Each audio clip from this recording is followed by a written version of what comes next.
testicles. Shooting Nazis in the testicles will never get old. Ever. Sniper Elite VR Winter Warrior carries on the story of our nameless Italian sniper who wreaked so much havoc in 2021's brilliant first foray into virtual reality. I'm going to give you my no bullshit review of the game, graphics, sound, and most importantly, the gameplay to see if this sequel can match up to the original. We have a new intro too, so are you ready? Let's get straight into it then, and remember, we're born to respawn.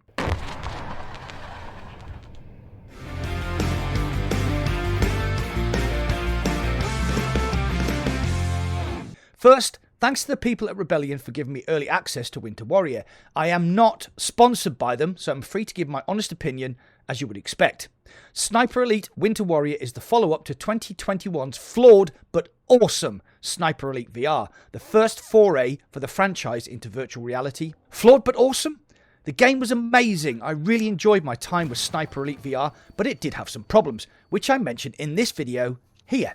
To prepare for this video, I went back and played the original game and immediately remembered why I loved it. The levels were pretty linear, but they funneled you down a path that allowed you to utilise your sniper skills to take down as many Nazi testicles as is humanly possible. Disclaimer, you do not have to shoot all the Nazis in the testicles. It was just fun. So, onto a Sniper Elite VR Winter Warrior, and the first thing I must say is deja vu was my immediate feeling. This game feels like a snowy reskin of the original game with lots of reused assets that have basically either been made to look frosty or have had snow piled on top of them. In fact, a lot of the areas I played in Winter Warrior had spooky resemblance to levels in the original Sniper Elite VR.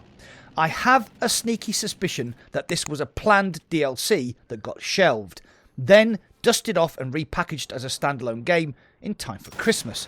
Now, there's nothing wrong with that. The game has been priced aggressively at £11 in the UK or $15 in the US. And playing through the whole game on the hardest difficulty and gathering all the collectibles will probably take between 4 to 5 hours. I like a nice collectible, me. Plus, there is a Horde Mode and Sniper Hunt Mode, which I will talk about in a minute. The campaign is a shorter, rinse and repeat copy of the original game.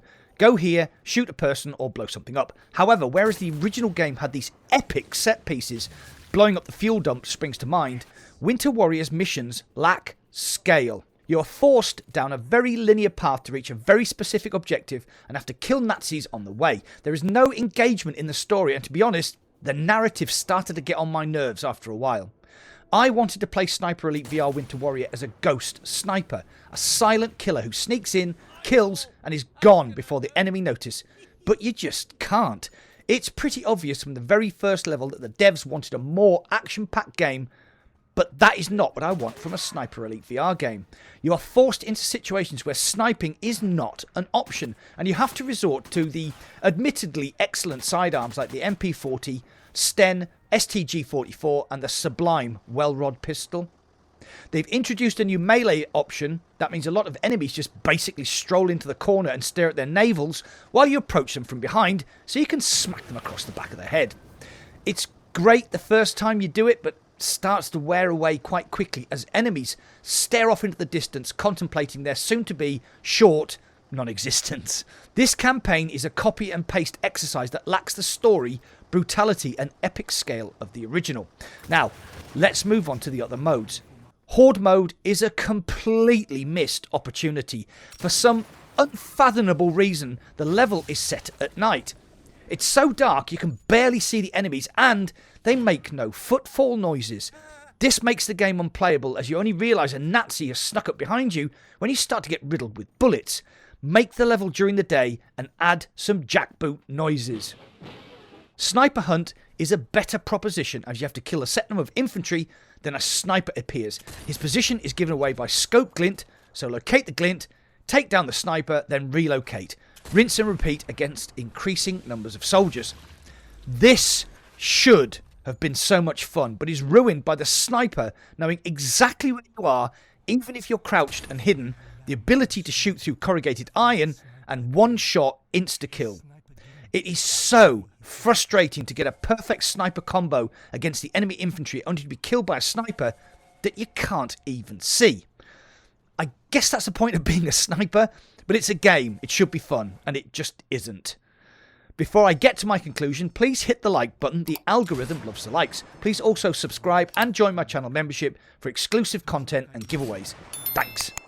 I want to talk about what I didn't like about Sniper Elite VR Winter Warrior, but also what I did like. So we'll start with the negatives, as I like to finish on a positive note. First thing is the checkpoint system. As with the original, you have to reach a radio set before you can save. There are no quick saves, and on one level, where you face off against multiple enemies, it doesn't even have a save point. You die, you go back to the start, which is hugely frustrating. Compared to the original, the levels just seem empty and overly restricted as far as where you can go, with boxes and barrels blocking stairs, pushing you down a very specific route.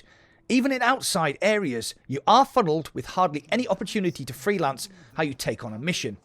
You are forced into open combat on quite a few occasions. I like to take my time, be as stealthy as possible and ghost through levels. But that is just not possible on many of the missions. It's 2023, people. I can't even drop down off a curb or low wall. After playing Assassin's Creed Nexus where you can jump or climb almost everything, it is a huge disappointment to get stuck on a small rock or sandbag and not be able to squeeze through a gap you can obviously fit through. Plus, there are invisible walls. Just no.